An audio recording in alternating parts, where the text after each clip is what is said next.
Okay, so in the previous videos, we looked at each state of matter individually. In this video, we're going to look at the interconversion between states of matter, or phase changes as we call them. Okay, so if we have a process where we have, say, water in the liquid phase, okay, being converted to water in the gas phase, okay, we have a phase change from the liquid to the gas phase, and we call this vaporization.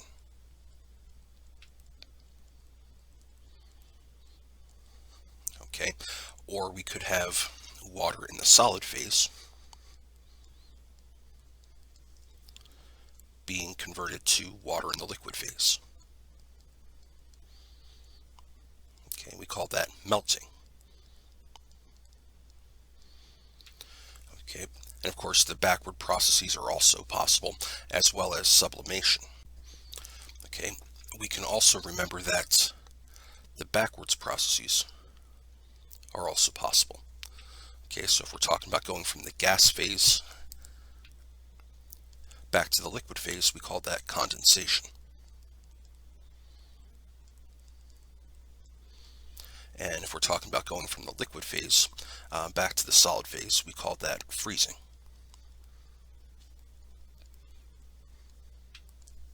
Okay, so what I'd like to do right now is start off by focusing in on this vaporization condensation cycle here. Not really a cycle, but a system. And then we'll talk about the melting freezing system. Okay, so let's start off by looking at what we're going to call the liquid vapor equilibrium.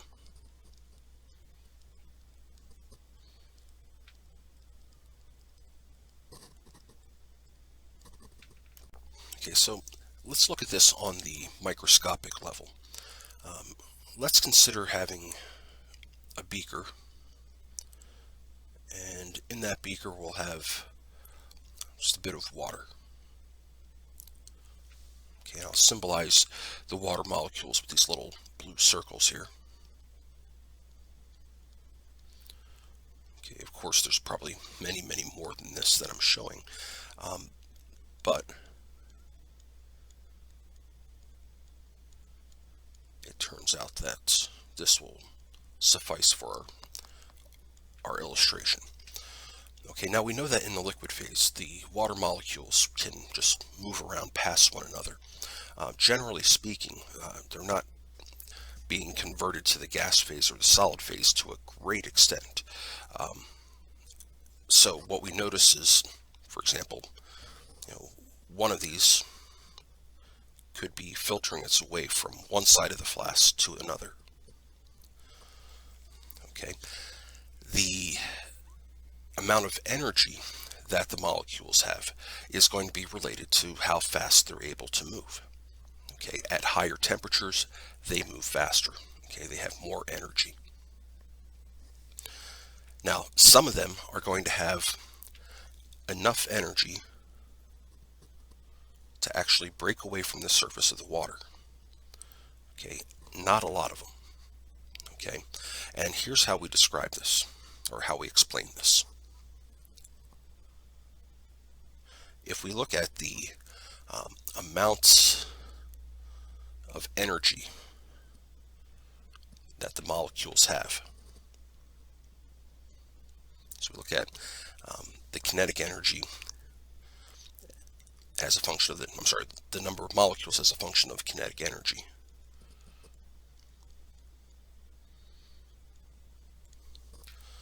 Okay, at low temperatures, a very large number of molecules are going to have very little kinetic energy. Okay, but at higher temperatures, we start seeing this kind of forgive the phrase these days, flattening of that curve. Okay, and we wind up with a small fraction of molecules at much higher kinetic energies. Okay, so we'll say this is low temp and this is high temp. So as the temperature increases, the number of molecules capable of escaping or having enough kinetic energy to escape the surface of the liquid is going to increase. Okay.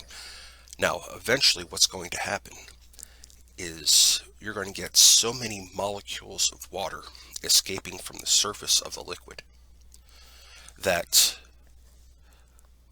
they will be able to exert a pressure.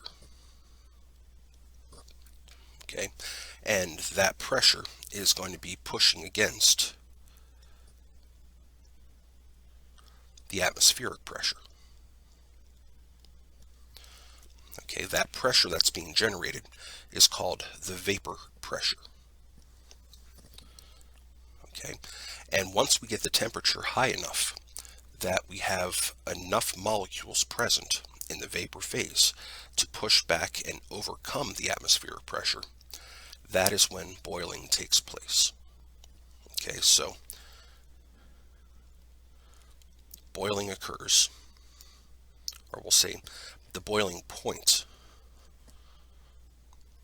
is the temperature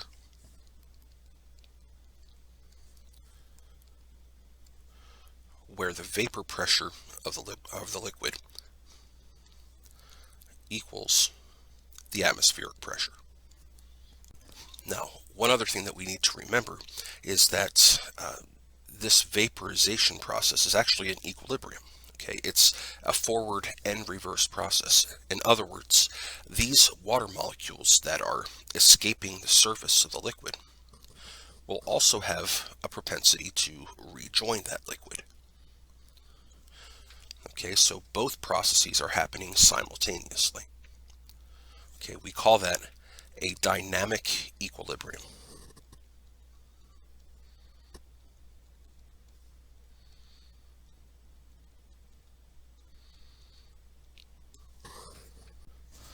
Okay, which is basically a process occurring in both directions.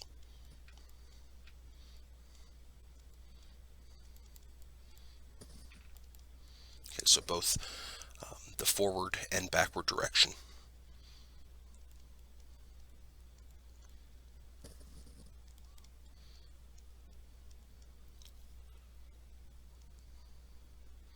Oops, fix that. Okay, so forward and backward direction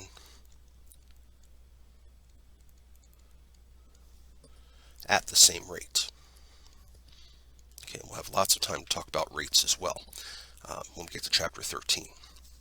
Okay, so a dynamic equilibrium is a process occurring in both the forward and backward direction at the same rate. Okay, giving the appearance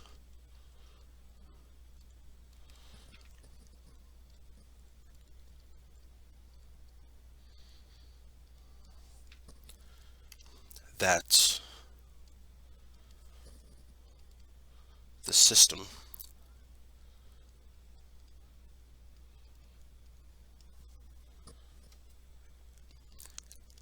is in a constant state.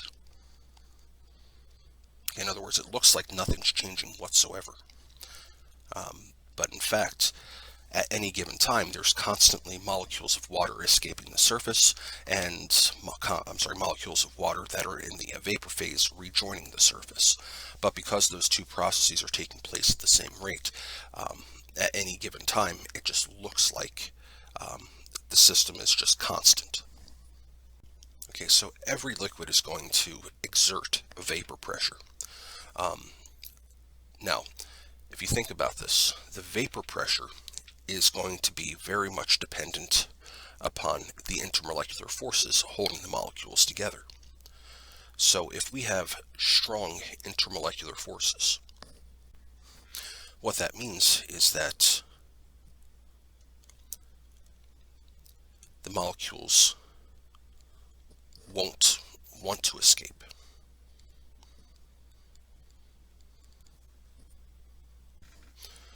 okay, which means that more energy is required to help them escape, and therefore a higher temperature is needed, thus the higher boiling point. So overall, what we can say here is that, okay, so compounds with higher boiling points are going to have lower vapor pressures, and conversely, compounds with lower boiling points will have higher vapor pressures. Okay, we can also see here that the vapor pressure is going to be proportional to temperature. As temperature goes up, vapor pressure goes up. If temperature goes down, the vapor pressure goes down. Okay, and this relationship is shown in an equation called the Clausius-Clapeyron equation, which you don't need to worry about the name of that.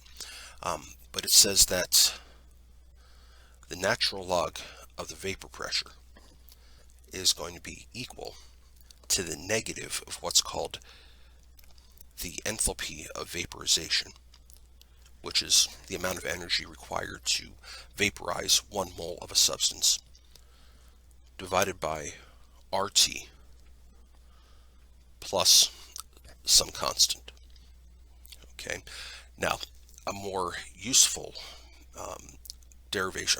a more useful version of this equation looks at the difference in pressure over a difference in temperature. Okay, so another version here would say that if we had 2 different temperatures, there would be 2 different vapor pressures. So the natural log of the vapor pressure at a given temperature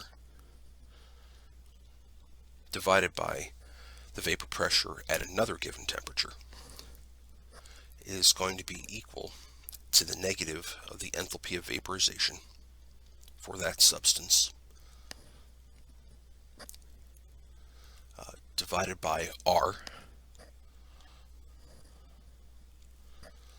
times 1 over the second temperature minus 1 over the first temperature. Okay, and what this allows us to do is to take the vapor pressure at one temperature and then predict what the vapor pressure is going to be at another temperature. Okay, so here's an example. Okay, so let's say that the vapor pressure of ethanol is 100 millimeters of mercury at 34.9 degrees Celsius. What is the vapor pressure of the ethanol at 63.5 degrees Celsius? And we're given that the enthalpy of vaporization for ethanol is 39.3 kilojoules per mole. Okay, so again, we're going to use that formulation of the Clausius-Clapeyron equation, okay, which says the natural log of P1 over P2 is equal to the negative of the enthalpy of vaporization divided by RT, okay, times 1 over T2 minus 1 over T1. Okay, the trickiest thing here is making sure that we keep our pressures and temperatures paired together. In other words, if we just say that P1 is equal to 100 millimeters of mercury, we have to make sure that T1 corresponds to that 100 millimeters of mercury, which means T1 would have to be 34.9 degrees Celsius. Okay, T2 is 63.5 degrees Celsius, and the vapor pressure associated with that is going to have to be P2. Now, it's quite possible that you could have done this the opposite way. In other words, you might have defined 34.9 as T2. You just need to remember that your P2 has to be 100 millimeters of mercury at that point. Okay, now the other thing that we need to look at here is the units that we're using. So right now we're in temperatures in Celsius. We have R up here, and what that means is that we need to make sure that we use use temperature units that are in Kelvin. Okay, and I just noticed here that I included T, which did not need to be included. Okay, so that's that. So temperature has to be in Kelvin because R is going to be in units of Kelvin. Okay, so let's convert Celsius to Kelvin real quick. Okay, and I wind up with 307.9 for the first temperature in Kelvin and 336.5 Kelvin for the second temperature.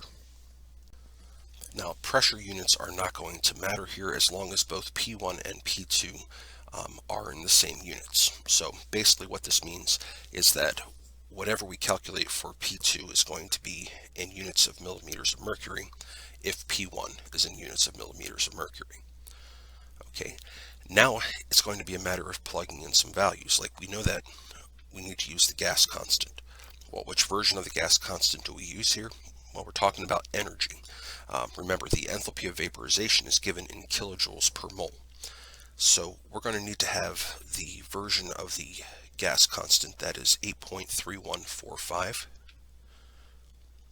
joules per mole Kelvin. Okay. The enthalpy of vaporization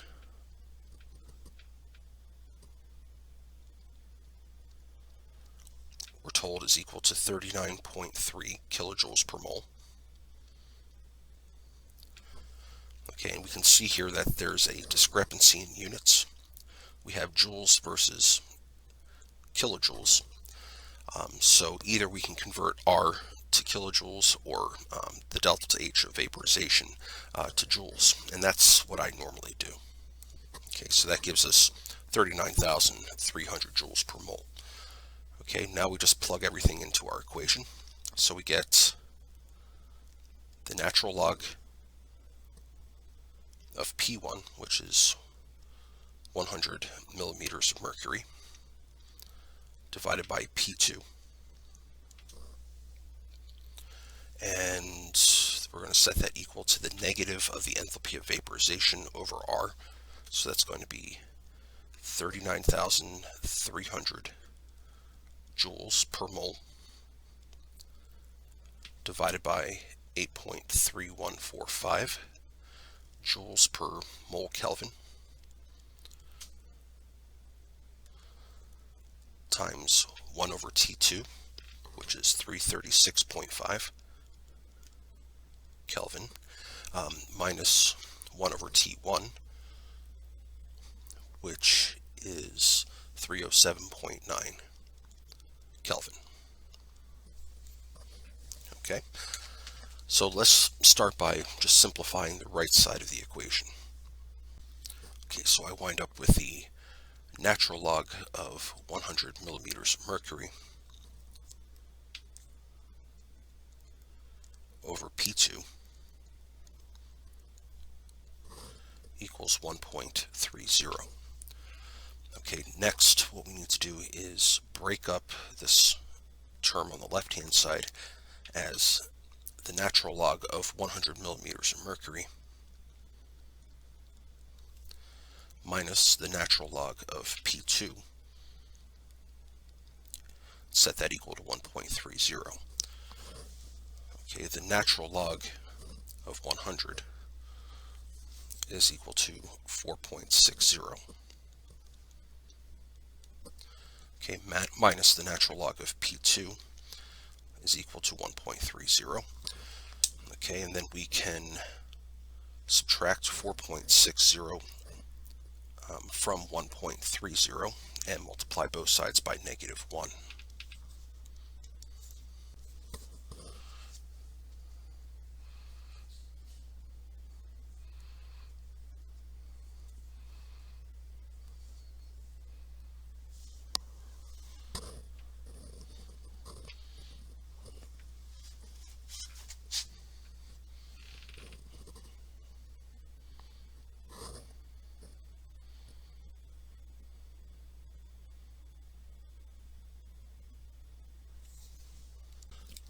And we get 0.0369.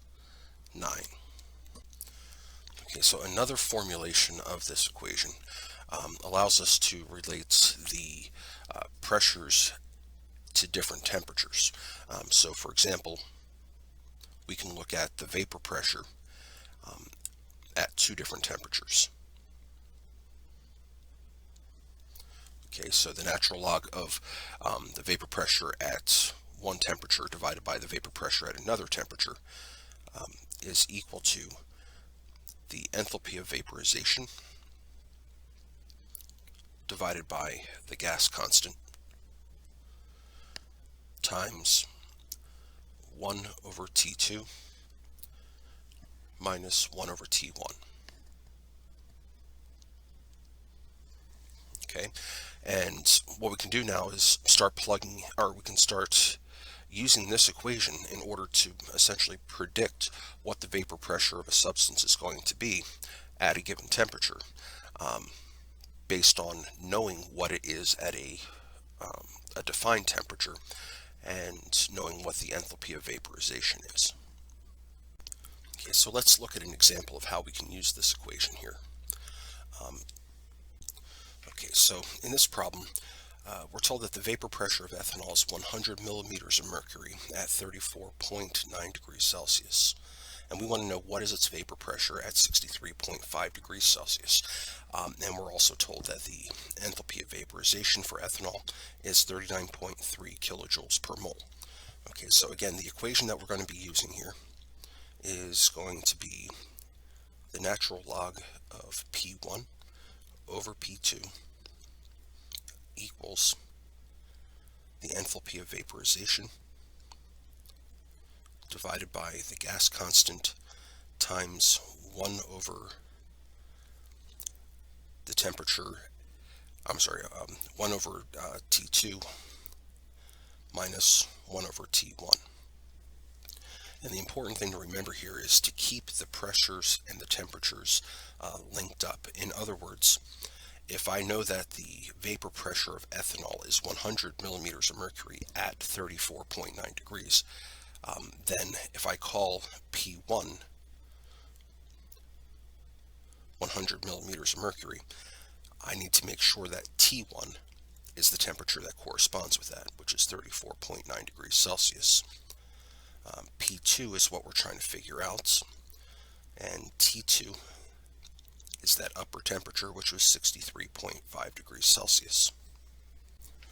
Okay, and just to kind of lay all of our cards out on the table here, I'm going to put down the other values that we're going to be using here, which would be the enthalpy of vaporization, which we're told is 39.3 kilojoules per mole, and then our gas constant. Remember, because we're talking about energy here, the gas constant is going to have to be the version that is 8.3145 joules per mole Kelvin.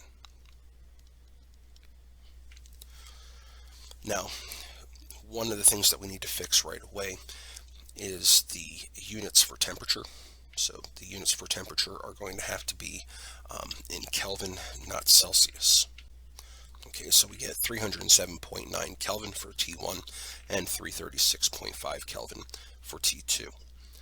The enthalpy of vaporization is given in units of kilojoules, but our gas constant is in units of joules. So we have a choice here. Either we can convert the kilojoules to joules or vice versa.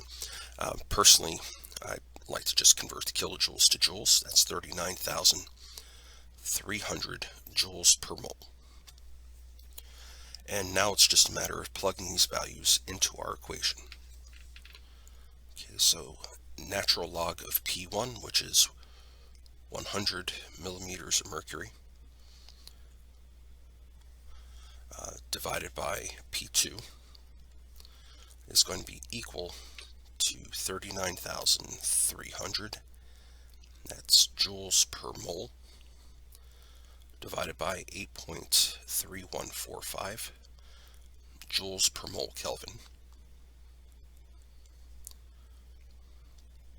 times 1 over T2, which is 336.5,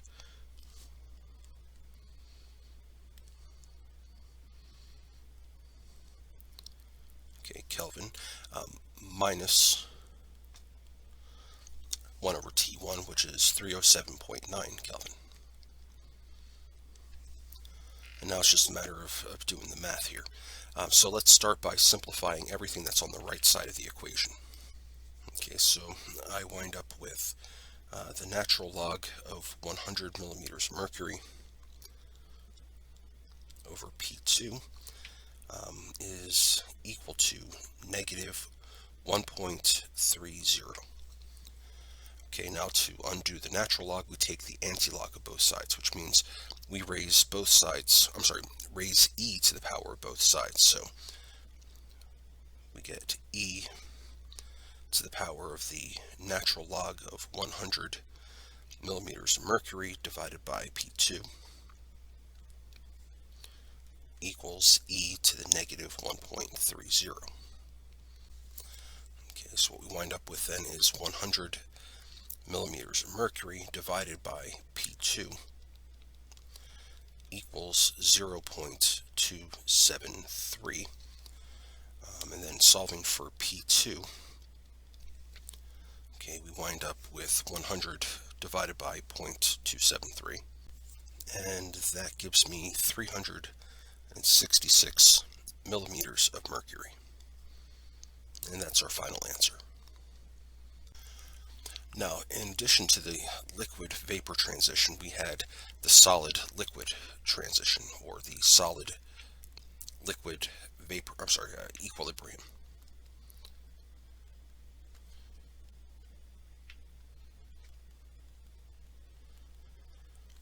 Okay, and this is the same sort of situation.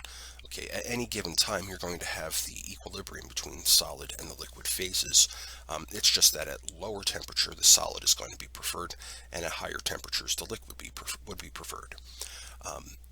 Also, you remember that we talked about the enthalpy of vaporization, okay, which was described as the amount of heat needed to vaporize 1 mole of a liquid.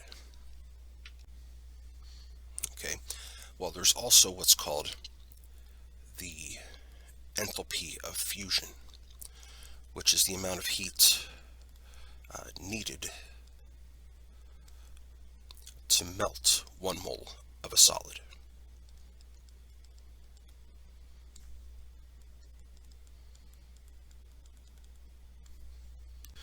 But otherwise, the premise is pretty much the same for solids and liquids being interconverted. Now, something else we can look at here is the process of heating a substance from the solid phase up to the gas phase. Okay, so this is actually kind of an interesting phenomenon. Let's create a little chart here.